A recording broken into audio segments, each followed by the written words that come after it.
Mylène Candelato travaille au siège d'une entreprise d'ingénierie. Elle va nous montrer comment se passe une consultation qu'elle a effectuée pour une angine. Cette cabine est installée dans son entreprise.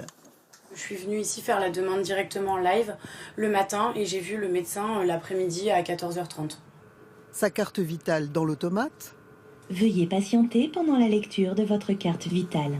La consultation peut commencer. Le médecin est dans son cabinet à quelques kilomètres. Je me présente, je suis le docteur de Hannaville.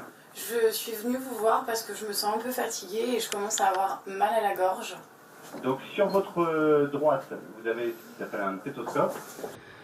Dans la cabine, la patiente a un rôle très actif dans la consultation.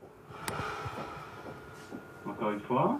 C'est elle qui s'ausculte pour que le médecin puisse poser un diagnostic. La même chose pour écouter le poumon droit, bien dans le dos, et vous respirez, voilà, et vous respirez fort, bien bouche ouverte.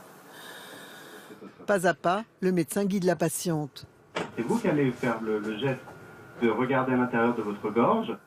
Sur l'écran, à côté du visage du médecin, elle doit contrôler la qualité de l'image. Exercice solitaire, mais pas impossible. Je me sens seule dans cette cabine, mais pour le coup, il est là quand même, on peut parler, il m'a tout expliqué, donc non. Non, ça ne me manque pas d'avoir quelqu'un en face de moi physiquement, vraiment. Hop.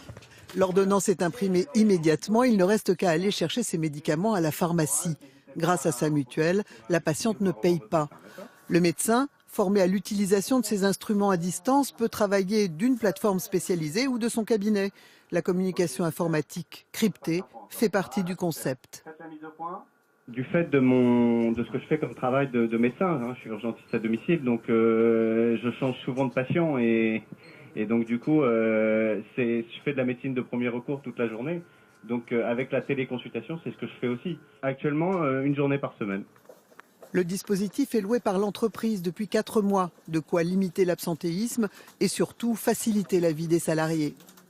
On a aujourd'hui près d'une centaine de collaborateurs qui en ont bénéficié. Des gens qui ont pu soit bénéficier d'un traitement médical quand ils en avaient besoin, soit faire un check-up quand ils voulaient faire un point sur leur état de santé général.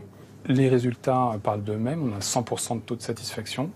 Cette cabine de télémédecine coûte entre 3 et 5 000 euros de location par mois. Elle devrait être rentable à partir d'un groupe de 4 à 500 personnes. Le concepteur du système en a déjà installé une quarantaine, dont 15 à l'étranger.